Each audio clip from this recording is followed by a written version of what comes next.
Amado Dios, te damos gracias por darnos este tiempo. Oramos, Dios, por tu amor, por tu misericordia, para que siga extendiéndose sobre esta humanidad que tanto te necesita, Señor. Oramos, bendito Dios, a ti, al único y soberano Dios, Señor. Te damos gracias y oramos esta mañana para que nos hables a cada uno de nosotros, Señor, y nos permitas conocerte, Señor, un poco más, Dios. Ayúdanos, bendito Dios. Yo te ruego que de verdad nos toques, nos hables de manera brutal a nuestros corazones, Señor, a nuestras mentes. Y tú nos modifiques, Señor. Necesitamos ser modificados por ti. Necesitamos, Dios, estar como tú tanto ansías, Señor. No tibios, Señor, no fríos, Señor, calientes, Señor. Como buenos siervos, esperando que su Señor llegue a la hora que sea. Y estar esperándote, Señor. Así que oramos, Padre, y en el intertanto seguimos rogándote por las familias, Dios, especialmente por los cercanos, los hermanos, las hermanas, los padres, las madres, los hijos, las hijas, los abuelos, las abuelas, los nietos, Señor. Todo ese entorno cercano que tenemos y que muchas veces no te conocen, Señor. Seguimos orando para que tú sigas mostrándole tu misericordia y que nos ayudes, Señor, a nosotros a seguir mostrándoles tu amor. Te lo pedimos, te lo rogamos, todo esto en el nombre de Jesús, Señor, y oramos también por los enfermos. Oramos por todos los enfermos que tenemos en medio de nosotros. Oramos por la familia de Jorge, por el COVID. Oramos por Hannah, Señor, por su pierna, por su corazón también ahora, Dios. Ya no solo son sus varices, Señor, también su corazón. Oramos por ella, Señor. Oramos para que tú en medio de toda esta situación le des paz. En medio de toda esta situación le des fe, Señor. En medio de toda esta situación la haga estar tranquila, Señor. Oramos, Dios, que tú te glorifiques una vez más. Oramos por Mercedes, para que también tú la recuperes con prontitud. Y oramos también si hay algún otro enfermo en medio de nosotros, tú le sanes, Señor. Señor, disfrutamos tu palabra cuando dice que la sombra de Pedro, Señor, sanaba. Los paños de Pablo, Señor, los llevaban a los enfermos y sanaban. Señor, oramos para que en este tiempo tú no te guardes ni te restes, Señor. Y esas cosas también puedan ser parte de tu iglesia y de nuestra propia vida también, Señor. Danos fe, Señor. Ayúdanos, Dios. En el nombre de Jesús te lo rogamos, Señor. Amén. No sé si se escucha bien, John. Juan, ¿cómo se escucha? Más o menos, dice. Al Juan le creo. Así que si pueden mencionar, arreglar un poco. Yo tengo poco retorno. Capítulo 14 ya, pero el capítulo 13 la semana pasada tuvimos bastantes días en él.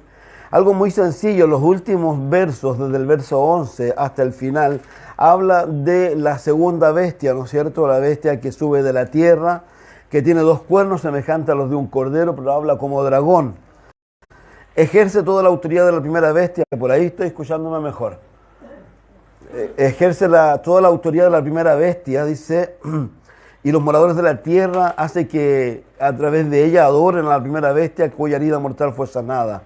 También hace grandes señales de manera que aún hace descender fuego del cielo a la tierra delante de los hombres y engaña a los moradores de la tierra con las señales que se le ha permitido hacer en presencia de la bestia, mandando a los moradores de la tierra que le hagan imagen a la bestia que tiene la herida de espada y vivió. Y se le permitió infundir aliento a la imagen de la bestia para que la imagen hablase y hiciese matar a todo el que no la adorase. Y hacía que todos, pequeños, grandes, ricos, pobres, libres, esclavos, se le pusiese una marca en la mano derecha o en la frente y que ninguno pueda comprar, vender, sino el que tenga la marca o el nombre de la bestia o el número de su nombre. Que hay sabiduría, el que tiene entendimiento, cuente el número de la bestia, pues su número es número de hombre y su número es 666. Después miré, aquí el Cordero estaba en pie sobre el monte de Sión y con él 144,000 que tenían el nombre de él y de su Padre escrito en la frente. Y yo oí una voz del cielo como estruendo de muchas aguas, como sonido de un gran trueno, y la voz que oí era como de arpistas que tocaban su arpa y cantaban un cántico nuevo delante del trono y delante de los 4 seres vivientes y de los ancianos, y nadie podía aprender el cántico sino aquellos 144,000 que fueron redimidos de entre los de la tierra.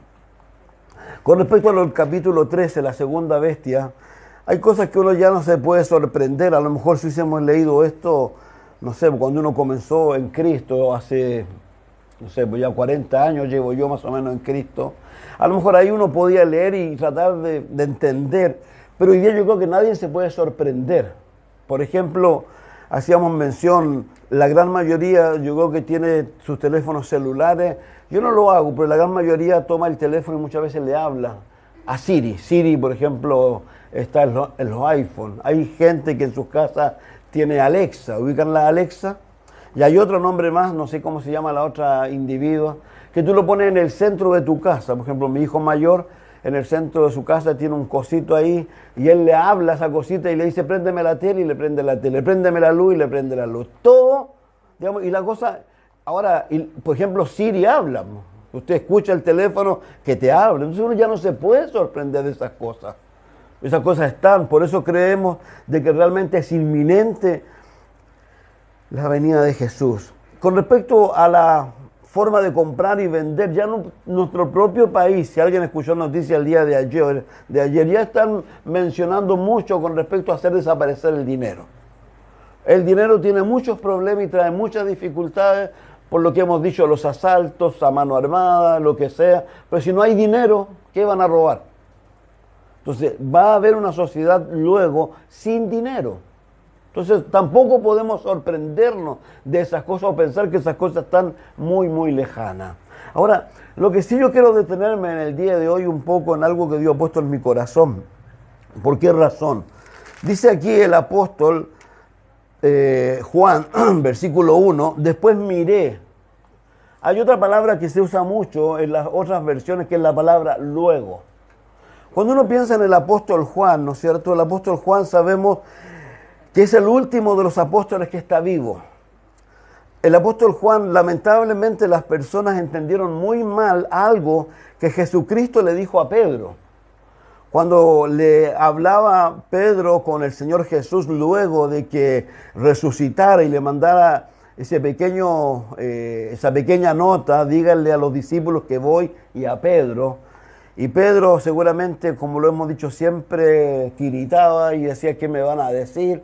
Porque lo último que él hizo fue negar a Jesús 3 veces. Y lo hizo a conciencia porque se lo dijeron. ¿Tú lo vas a hacer? No, si yo no lo voy. ¿Tú lo vas? No, yo no lo voy. Tú lo vas a hacer. ¿A quién le vas a creer? Y él lo hizo. Y lloró amargamente.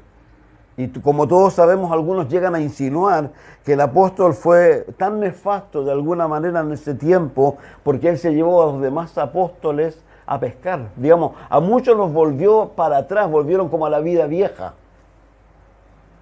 Pues ahí pero Jesús lo llama y habla con él.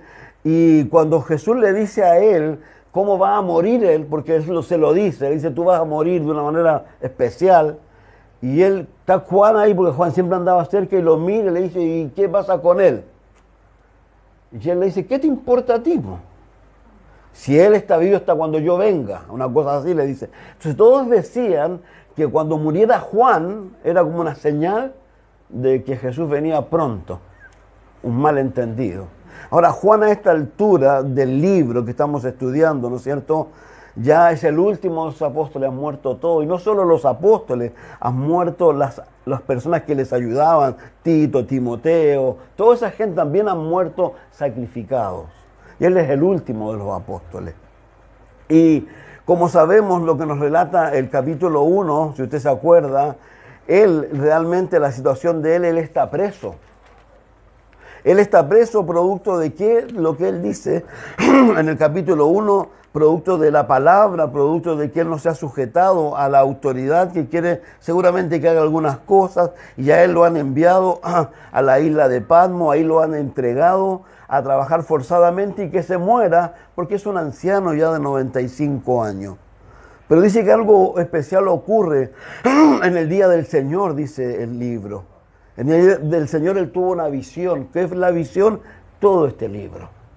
Entonces debe haber sido increíble. Algunos dicen que como se escribe y como escriben los hebreos y como ellos ven las cosas, que él estaba viendo era como que estuvieras en una pieza y hubieran un montón de televisores alrededor tuyo y él estaba viendo las cosas de esa manera. Así que era impresionante todo lo que había ahí.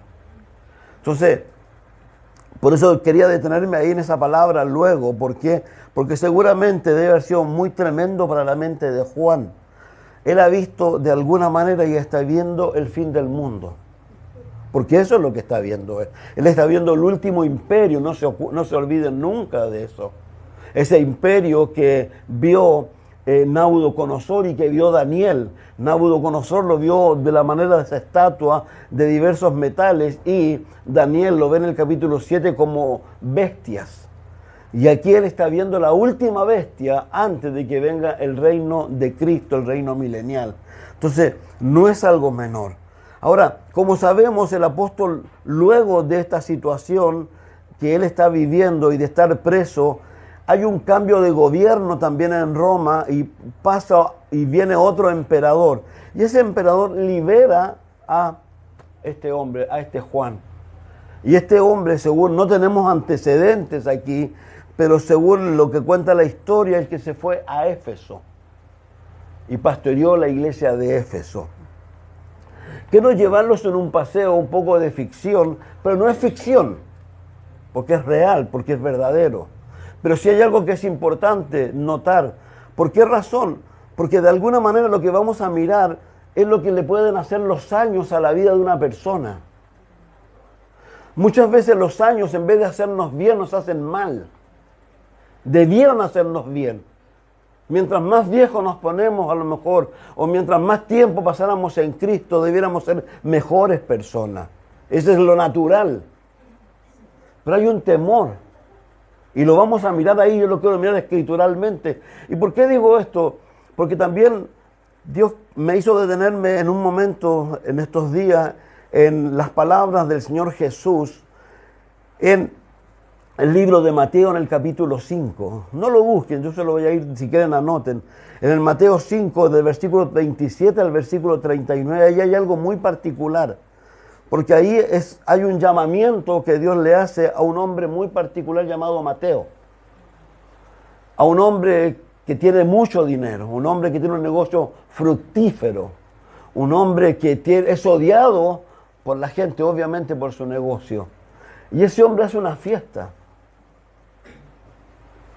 Hizo una fiesta en honor, dice ahí la Escritura, a Jesús.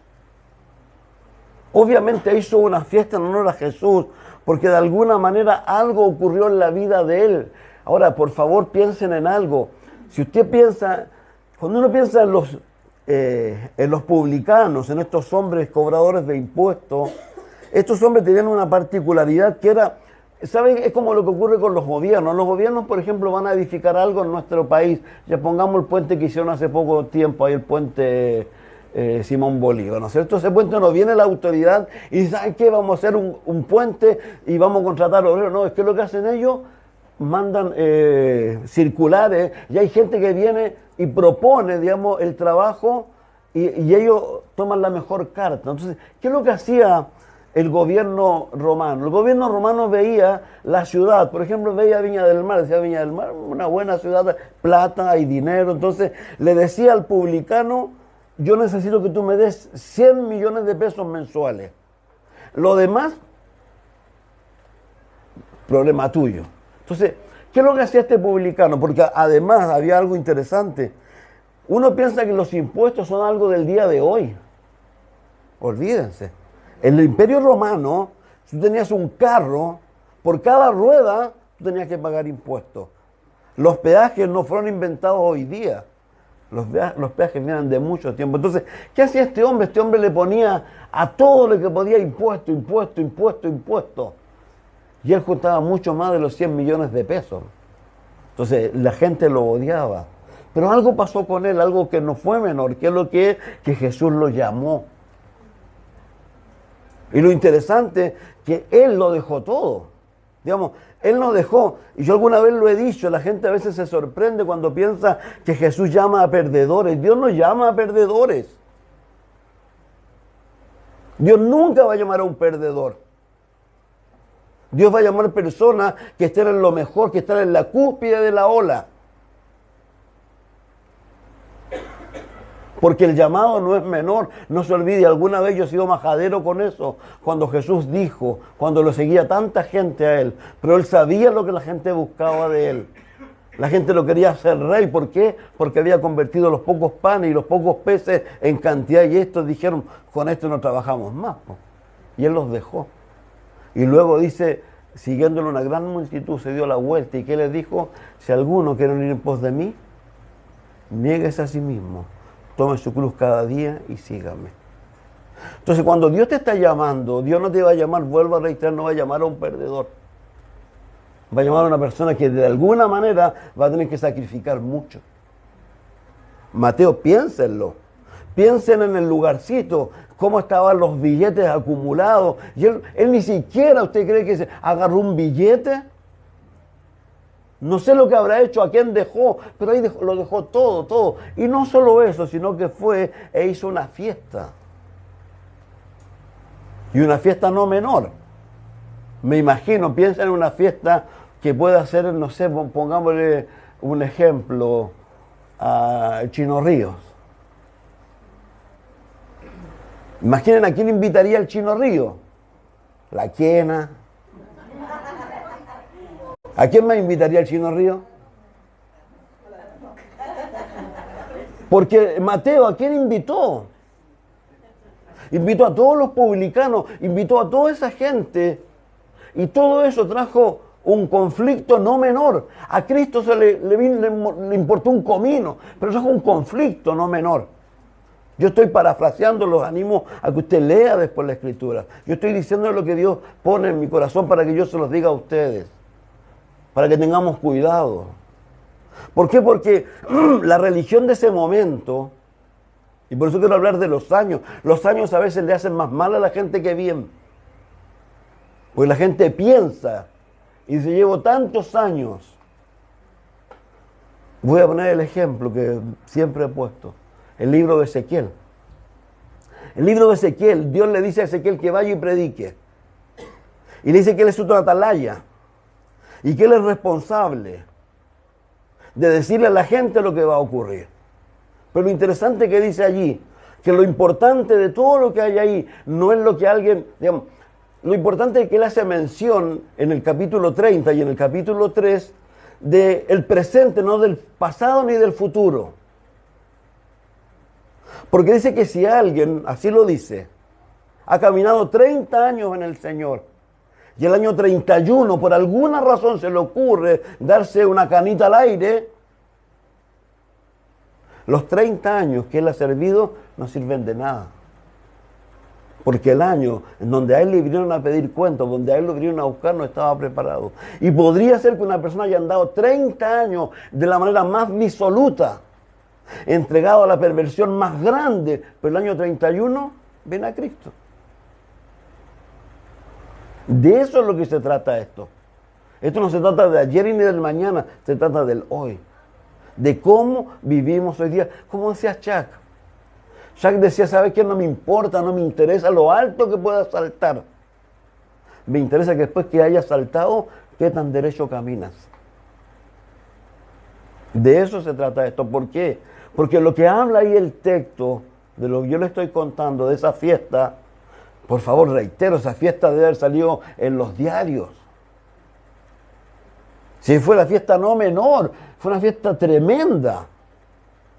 Que llegaron la policía espiritual, llegaron los fariseos. ¿Y a qué llegaron los fariseos? A cuestionar a Jesucristo. A cuestionarlo por qué él andaba con esa gente. ¿Cómo te le ocurre? ¿No sabes quiénes son? Y no solo ellos, sino que además le dice, y tus discípulos no ayunan, como lo hacemos nosotros o como lo hacen los discípulos de Juan. Y ahí se arma toda esa controversia. Y Jesús le dice algo a ellos que a nosotros nunca se nos debe olvidar. Dice, yo no he venido a los sanos, yo he venido a los enfermos. Un enfermo necesita un médico, un sano no necesita un médico. ¿Y qué les dice? Él se hace de alguna manera llamar el médico. Pero eso no es menor, porque de ahí Jesucristo enseña una parábola, y enseña una parábola de dos cosas: del vino nuevo y de el pantalón, el blue jean, de alguna manera parchado. Y él dice que tú no puedes poner vino nuevo en odres viejos. El odre viejo es una cosa que ellos hacían y que juntamente con el vino, cuando lo eran nuevos, los dos fermentaban. Entonces el odre quedaba viejo y servía para vino viejo. Pero si tú les echabas un vino nuevo que no estaba fermentado, y como había fermentación en el vino, en el odre viejo, algo químico se armaba y eso se rompía y se perdía el odre. ¿Y qué más se perdía? El vino. Y no solo eso, sino que le pone el ejemplo de los jeans. Usted sabe que los jeans son sanforizados, ¿no es cierto? Y cuando tú los lavas pierden un poco esa cosita que tiene. Y que si tú pones un pedazo de un jean nuevo, un jean viejo, cuando laves ese blue jean, la parte nueva se va a encoger. Entonces el agujero que antes había se va a hacer más grande. Pero ¿a qué es a lo que se refería Jesús más que ninguna otra cosa? Al peligro que tú y yo nos podamos convertir, ¿qué? En odres viejos. Y que no nos olvidemos de las cosas esenciales a las cuales Dios nos ha llamado.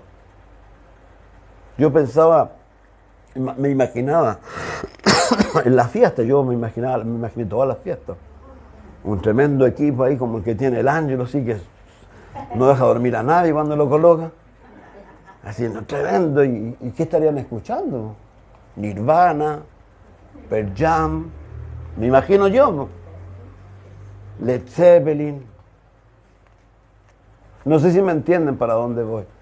Que con facilidad nosotros podemos ponernos y convertirnos en jueces y llegar a pensar que somos mejores que otras personas. Y Dios no nos ha llamado a eso a nosotros.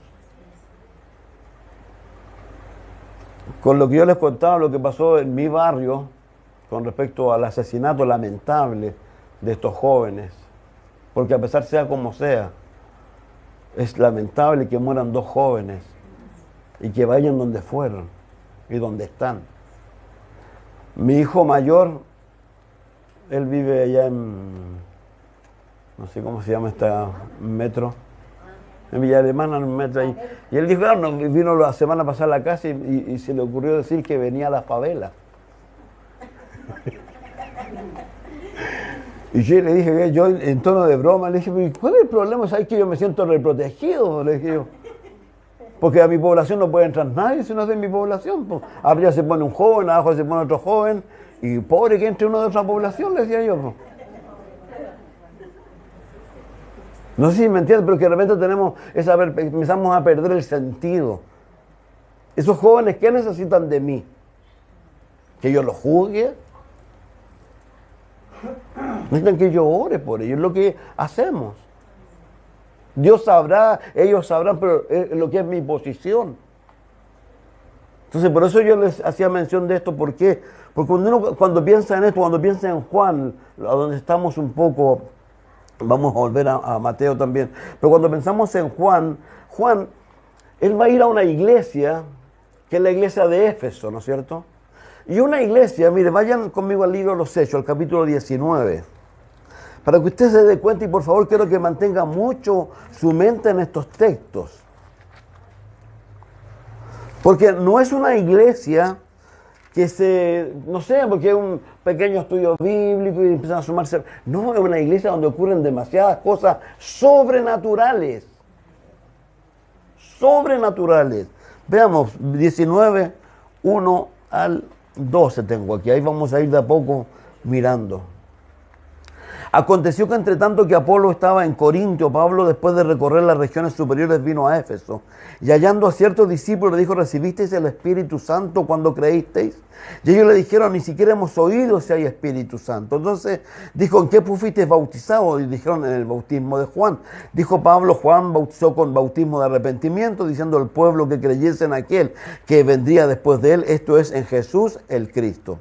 Cuando oyeron esto, fueron bautizados en el nombre del Señor Jesús, y habiendo impuesto Pablo las manos, vino sobre ellos el Espíritu Santo, y hablaron en lengua y profetizaban.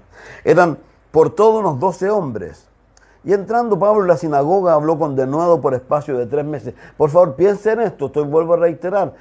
Ellos no fue mucho, a lo mejor nosotros, yo no sé cuántos de aquí va a hablar lengua. Eso no es menor. La Biblia dice que es un don, si tú lo usas bien, que a ti te da la capacidad de decirle a Dios cosas que tú de repente no sabes cómo decírselas. Que al punto, dice la Biblia, que a veces cuando no hay lengua pueden haber alaridos de angustia. Eso dice la Biblia.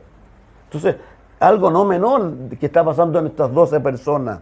Dice, y entrando Pablo en la sinagoga habló con denuedo por espacio de 3 meses, discutiendo y persuadiendo acerca del reino de Dios, pero endureciéndose algunos y no creyendo, maldiciendo el camino. Así se llamaba a la iglesia antes, el camino.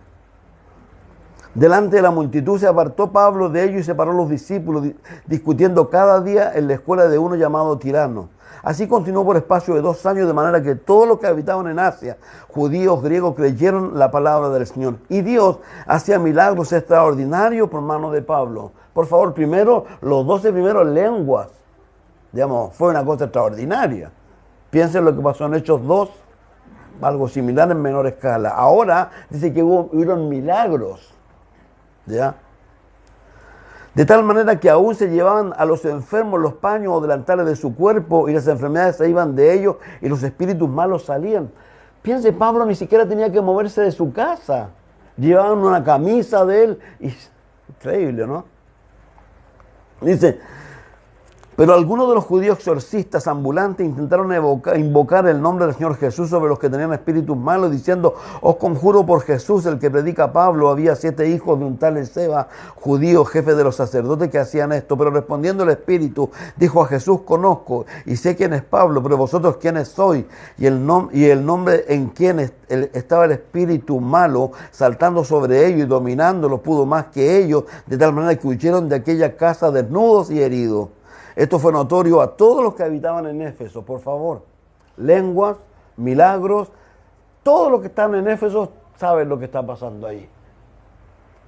Dice, y fue notorio a todos los que habitaban en Éfeso, así judíos como griegos tuvieron temor todos ellos y era magnificado el nombre del Señor Jesús, y muchos de los que habían creído venían confesando y dando cuenta de sus hechos. Asimismo, muchos de los que habían practicado la magia trajeron los libros y los quemaron delante de todos, y hecha la cuenta de su precio, hallaron que era de 50,000 piezas de plata. No tengo en este momento el valor, pero una cantidad increíble de dinero, eran libros. Por favor, tenemos 4 hechos ya. Lengua, milagros, ¿no es cierto? Además, tenemos que la gente entera se dio cuenta, y ahora hay un hecho no menor, que es lo que es que las personas están reconociendo su pecado y están trayendo sus libros. Es como que vinieran aquí todos los libros de esotéricos, la gente que de la nueva era, ahí en la Plaza de Viña o en el Estero. Me imagino una pila enorme que tendrían que llegar los bomberos porque piensan que es un incendio. A ese ritmo tiene que haber sido esto. Y dice, así crecía y prevalecía poderosamente la palabra del Señor. Pasadas estas cosas, Pablo se propuso ir en espíritu ir a Jerusalén, y después de recorrer Macedonia, Acaya, diciendo, después que haya estado allí, me será necesario ver también Roma. Y enviando a Macedonia a 2 de los que le ayudaban, Timoteo y Erasto, se quedó por algún tiempo en Asia. Por favor, yo estaba hablando de lo que el tiempo le hace a las personas.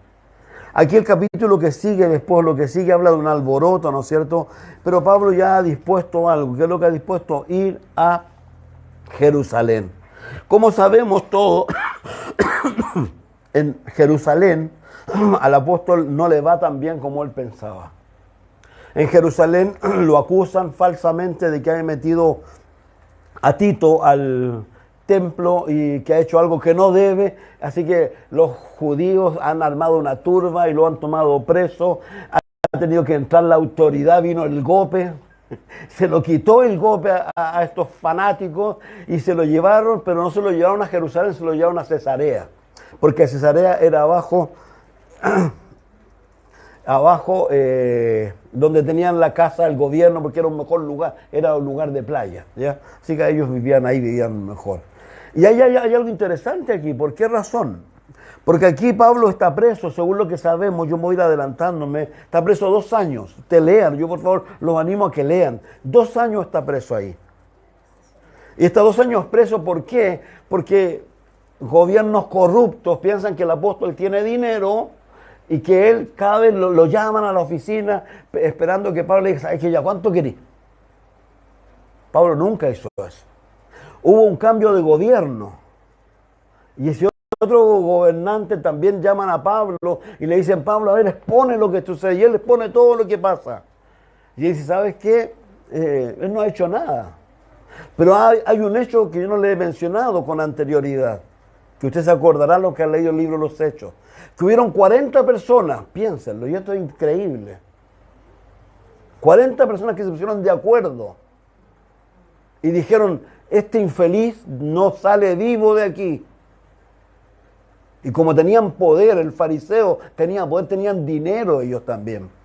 Entonces le hablaron a la autoridad para que subiera Pablo a Jerusalén y en el camino ellos habían preparado una celada y lo iban a eliminar. Pero alguien escuchó, un sobrino de Pablo escuchó eso, se lo dijo a la hermana de Pablo y ella se lo hizo saber a Pablo. Y Pablo va ante la autoridad y más o menos entendiendo lo que está pasando le dice algo y a él le preguntan, ¿quieres subir tú a Jerusalén? Y él dice, ¿saben qué?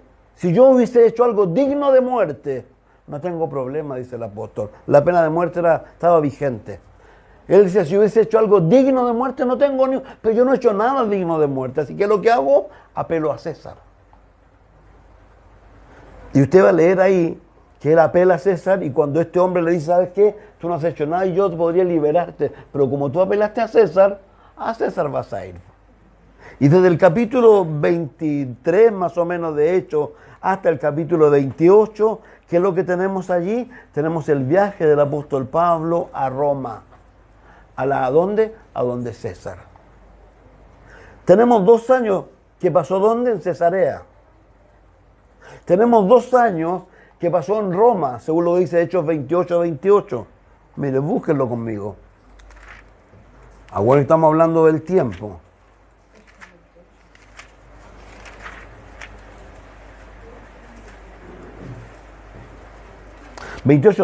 Perdón. Y Pablo permaneció 2 años enteros en una casa alquilada y recibía a todos los que a él venían. Aquí hay algo importante, hay muchos predicadores, yo he escuchado en la radio que se equivocan. Dice que el primer encarcelamiento del apóstol Pablo era horrendo, mentira. Él, primero que nada, él llegó a Roma pagado los pasajes por el imperio. Pudiera ser que él haya arrendado esta casa. Es verdad que él tenía un soldado, 4 soldados las 24 horas del día. Por eso algunos cuentan que cuando él fue sacrificado en 2 de Timoteo, que el soldado que estaba con él dijo, ¿sabes qué? Yo también quiero morir. Porque era tal su fe y tal su esperanza que dijo, está bien. Pero lo interesante es que y esto es importante que usted lo entienda, porque algunos dicen que este encarcelamiento él arrendó una casa, él recibía visitas. Cuando usted lee el libro de los Romanos, ¿no es cierto? La Biblia claramente, o lee otros libros que escribe el apóstol Pablo, desde Roma, él dice que los hermanos en Roma cobraron, ¿qué es lo que cobraron? Fuerza, coraje, porque lo veían a él preso y seguía predicando a Cristo. Entonces, ya tenemos 4 años, ¿no es cierto? 2 que pasó ¿dónde? En Cesarea y 2 años que ha pasado en Roma y no sabemos cuánto se demoró en la subida. Lo que sabemos de que él, en Hechos 20, por ejemplo, ¿por qué sabemos que no vuelve nunca más a Jerusalén? A Éfeso. Porque en Hechos 20, miren por favor conmigo un texto nomás. Estoy con mi Biblia ahora aquí, así que no se va a pegar el teléfono. Hechos 20, verso 17. Enviando pues desde Mileto a Éfeso, hizo llamar a los ancianos de la iglesia. Cuando vinieron a él, le dijo, vosotros sabéis cómo me he comportado todo el tiempo del primer día que entré en Asia, sirviendo con mucha humildad y con muchas lágrimas y pruebas que me han venido por las acechanzas de los judíos.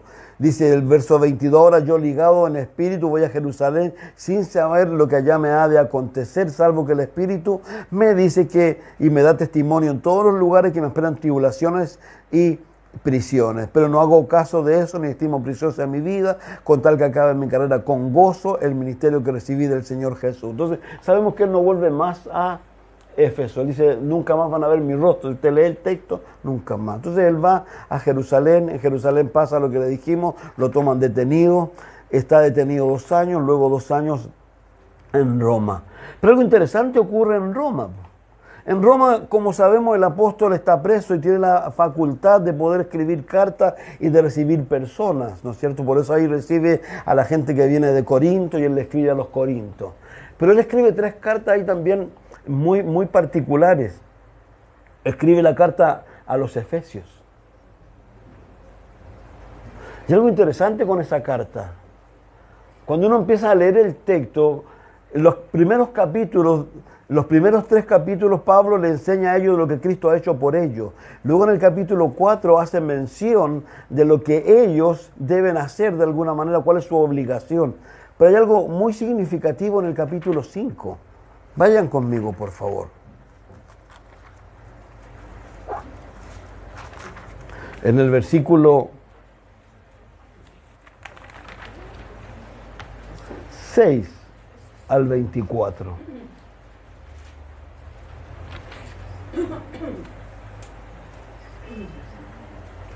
Ahora Pablo escribe no solo Filipenses, escribe Éfeso y escribe Filemón también de allí. Y dice el capítulo 5, dije yo, verso 6 al 24. Dice, nadie os engañe con palabras vanas, porque por estas palabras viene la ira de Dios sobre los hijos de desobediencia. No sé, pues partícipes con ellos, no, porque en otro tiempo erais tiniebla, mas ahora soy luz en el Señor, andad como hijos de luz, porque el fruto del Espíritu es en toda bondad, justicia y verdad, comprobando lo que es agradable del Señor. Y no participéis en las obras infructuosas de las tinieblas, sino más bien reprendedlas, porque vergonzoso es aún hablar de lo que ellos hacen en secreto. Mas todas las cosas, cuando son puestas en evidencia por la luz, son hechas manifiestas, porque la luz es lo que lo manifiesta todo, por lo cual dice, despiértate tú que duermes, levántate de los muertos y te alumbrará Cristo. Mirad pues con diligencia cómo andéis, no como necios, sino como sabios. Quiero detenerme un poco en lo que ahí se menciona que debíamos prestar atención.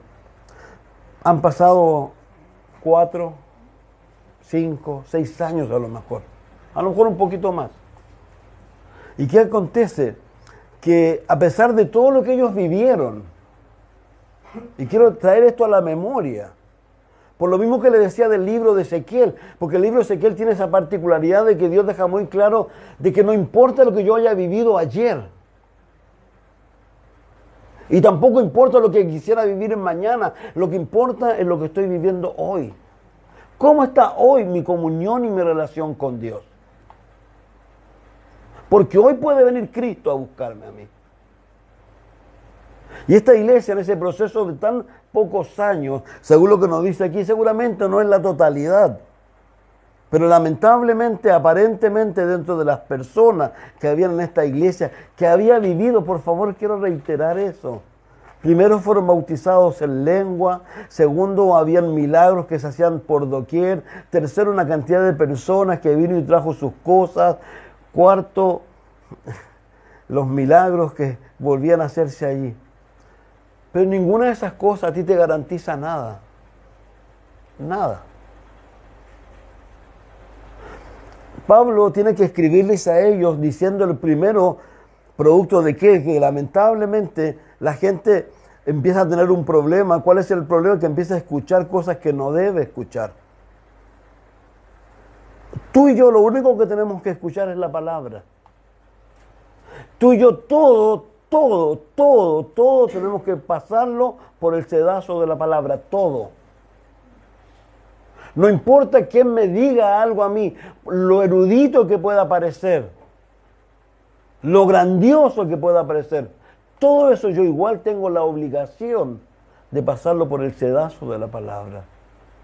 El apóstol cuando se despide de ellos, no solo de los de Éfeso, sino de todas estas personas de ahí de Asia, lo que él había puesto al frente de algunas iglesias, le dice, yo os encargo a Dios y a la palabra de Dios que tiene poder para sobreedificaros. Pero algo ocurre. Por eso yo lo he dicho en más de alguna ocasión, Pablo tiene que verse en la obligación de decir, nadie os engañe con palabras vanas. Nadie venga a decirte algo diferente de lo que dice la Biblia. Porque eso hace que las personas empiecen a tomar una actitud.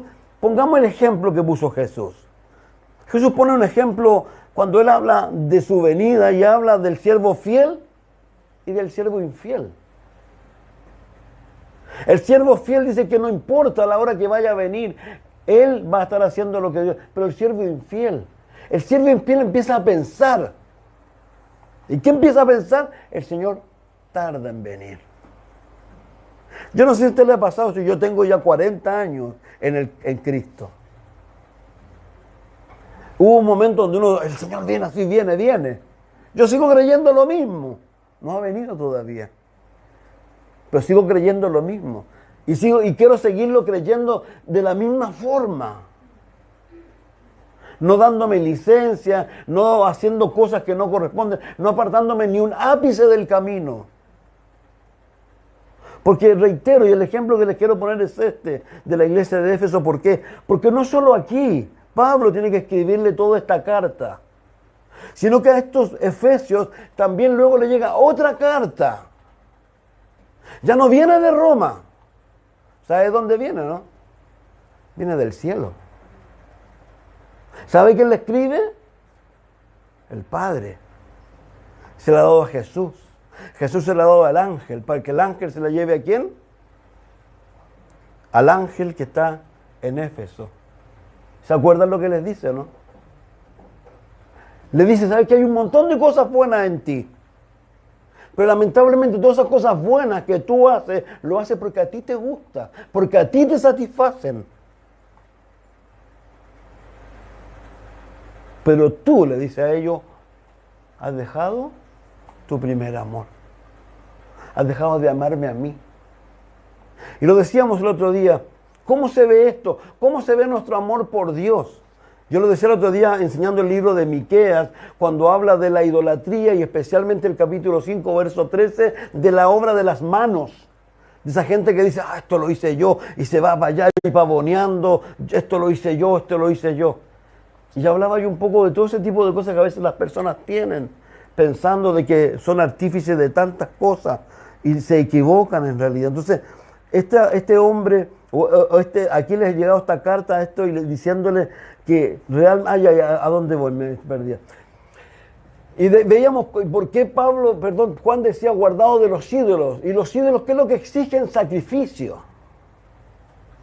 Cada uno dirá, ¿pero qué tipo de sacrificio? Voy a ponerlo de la siguiente manera que yo lo ponía en el libro Colosenses capítulo 3. Si has resucitado, sí, busca las cosas de arriba. Yo decía que alguien lo parafraseó, ponle el mismo énfasis que tú le pones a las cosas del mundo, a las cosas de Dios. Porque muchos de ustedes dirán, tengo que sacrificarme por mi familia, ¿no? Tengo que levantarme temprano, lo toman como un sacrificio, ¿no es cierto?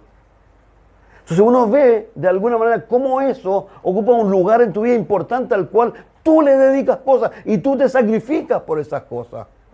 Y Dios de alguna manera lo que está diciendo, ¿sabes qué es lo que yo espero, no? Yo espero lo mismo. Y quizás yo espero más. Porque yo soy mucho más que eso. Porque no te olvides que hay algo muy significativo que Pablo dice. Nada hemos traído a este mundo. ¿Y de este mundo qué nos vamos a llevar? Acuérdense lo que Jesús le dijo al hombre rico. Primero le dijo necio. Y luego le dijo, lo que has provisto, ¿de quién será? Tanto sacrificio, ¿para qué? Yo lo decía y ponía los ejemplos de las mamás que se sacrifican por los hijos, por los nietos y los hijos. Después, olvídate del papá y la mamá nomás. Y se pierden todo lo que se pierden. ¿Por qué? Porque de alguna manera, vuelvo a reiterar, están escuchando cosas que no deben. Estas son las cosas que tenemos que escuchar. Por eso vuelvo a reiterar, es Jesús escribiéndole esta carta a estas personas. Han pasado 30 años más o menos, son una iglesia solidificada, son una mancomunidad muy, muy particular, pero a los ojos de Dios, a los ojos de Cristo, Cristo está triste, está dolido. Y les hace hasta un anuncio, que si no se arrepienten, que si no giran en 180 grados, ¿qué va a hacer Él?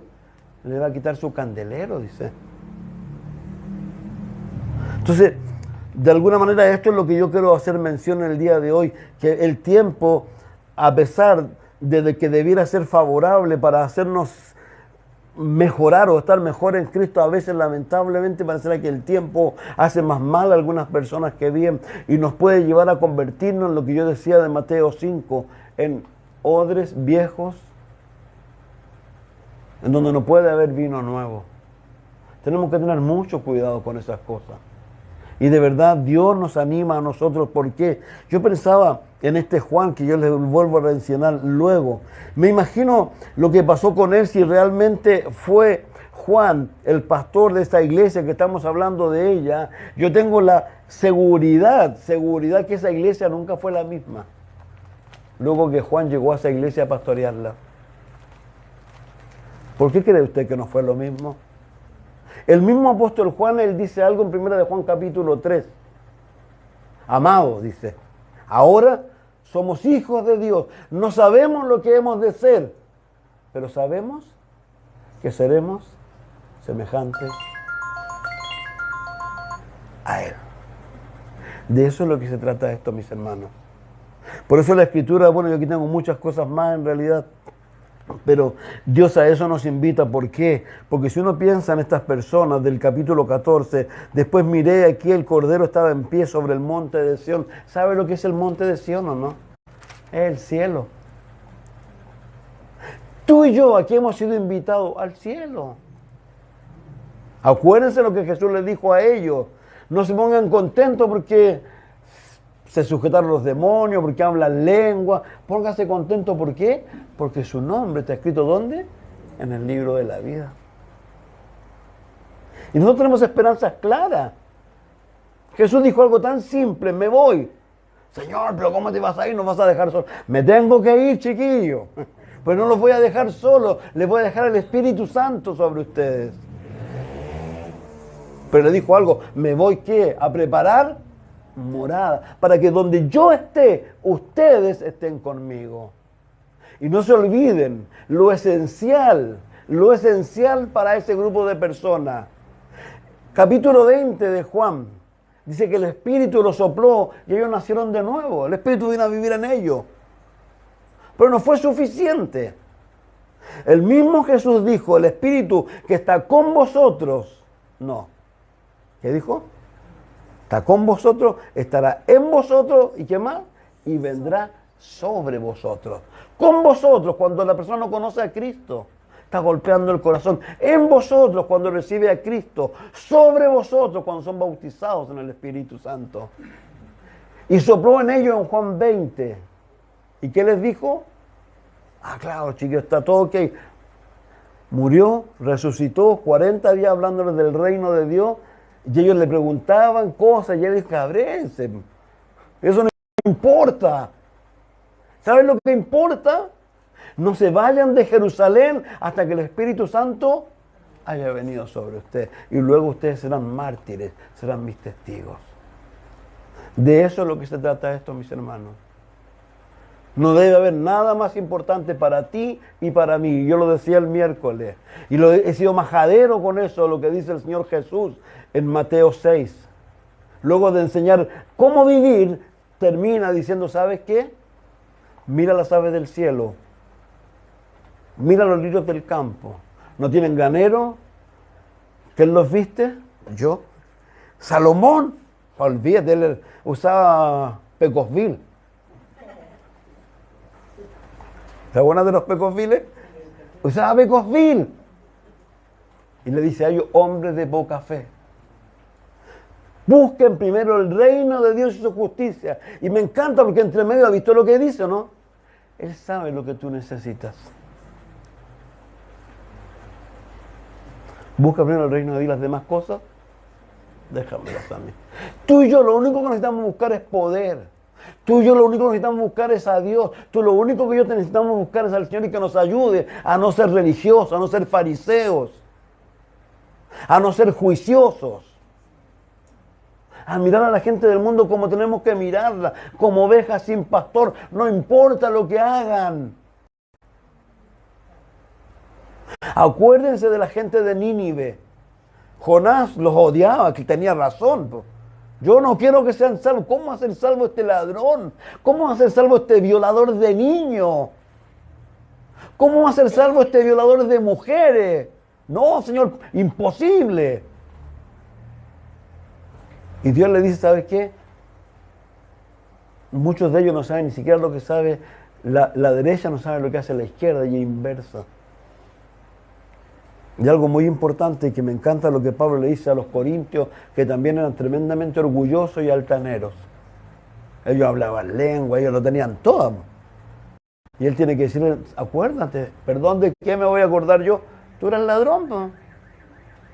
Acuérdate, tú eres adúltero. Acuérdate, tú eras mentiroso.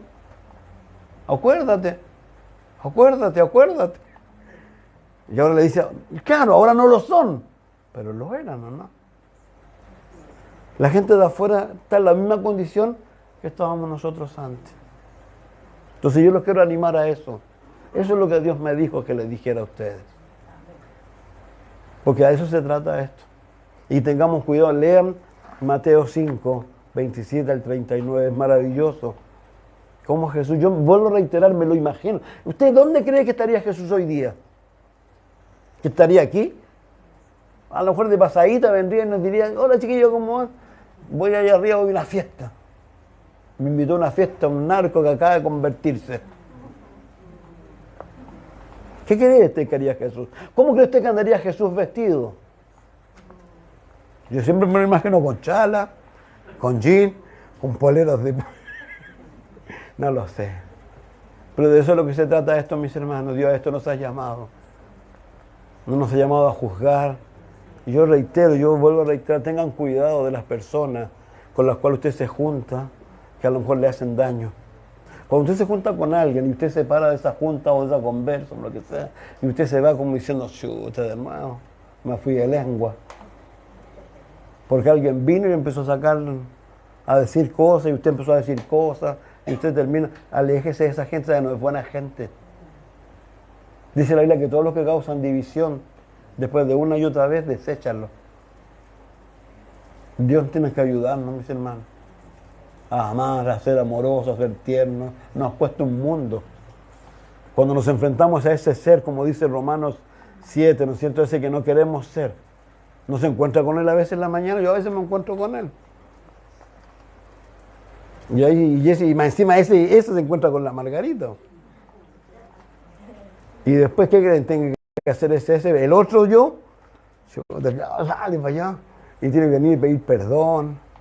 Porque a veces ese yo toma un control que no debe tomar en mi vida. Pero no se olvide, mis hermanos, a esto nos ha llamado el Señor. Te animo a eso. Busca el poder de Dios. Busca a Dios. Y como siempre lo he dicho, si esto es simple. Aquí hay diferente gente que trabaja en diversas cosas, ¿no es cierto? Vaya mañana y hágalo, pero...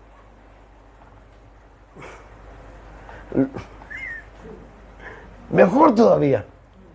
No lo hagan para su patrón, hágalo para su jefe. Cuando trabajé en el gimnasio, mi jefe se reía de mí. Porque me mandaba a hacer cosas. Y yo siempre cuando él venía me preguntaba si estaban hechas las cosas, le decía, me admira. Y él me decía después, sí, hola, me admira. Y yo decía, más mía, porque él me mandaba y yo iba obedientemente y lo hacía. Porque yo sabía, no quería encontrarme con mi jefe, que me dijera, lo hiciste. No, jefe, ¿sabe qué? Yo no quería eso. Entonces, ¿qué hacía yo? Él me mandaba y yo iba en forma inmediata. Entonces, al ratito me pillaba y me admira, jefe. Yo lo invito a eso. No digo que haya sido el mejor, pero sí tengo muy buenos recuerdos de mi trabajo. Mi trabajo yo renuncié, mi jefe me llevó a comer. Me dio un galvano junto a mis jefes, a todos los jefes de otros lugares. Y hasta último momento no quería que me fuera. No digo que sea el mejor trabajador, ni fuera el mejor trabajador. Pero de eso es lo que se trata esto. De verdad, hagamos las cosas para el Señor. Todo. Si esto es simple, a veces la gente se complica. Alguien le puso al Diego el otro día en el auto, creo que fuera Daniela, le puso ahí, que no lo lavaba el auto el Diego, y le puso cada día, un día a la vez. De eso se trata esto. No sabemos cuántos días nos quedan, ¿no? ¿O sabe usted? Entonces vivamos cada día como el último, disfrutémoslo. A concho. No nos vamos a ir de fiesta. Pero vivámoslo en el Señor, en lo que nos guste hacer. Disfrutemos a Cristo. Acuérdese que Él dijo, estoy con ustedes. Dice que habita por la fe en mi corazón. ¿Cómo se metió aquí? No tengo idea. Dice que habita por la fe en mi corazón. Y además tengo su Espíritu Santo, que es ¿qué? El que después que dejo aparecer al viejo hombre, aparece y me dice... Entonces no estamos solos. Por eso Pablo dice, todo lo puedo en Cristo que me fortalece. Padre, gracias por darnos este tiempo y gracias por tu amor. Y gracias por hablarnos, Señor, por hablarme a mí primero, sin lugar a dudas, Señor. Y te damos gracias por los apóstoles, por Juan, por Pablo, por esa disposición al sufrimiento que ellos tenían, Señor. Como dice Pablo, su único afán, su único deseo era terminar bien la carrera con gozo, dice él. Ni siquiera terminar bien, con gozo, dice el Señor. El ministerio que había recibido. Señor, yo te ruego por todos los ministerios que hay aquí. Aquí hay muchos ministerios, hay mucha gente que predica, que hace música, que hacen cosas. Yo te ruego que tú les des poder, Señor. Que tú desciendas con tu Espíritu Santo sobre cada uno de nosotros, Señor. Y que los ministerios que hay aquí, Señor, tú lo hagas fructificar y multiplicar, Señor.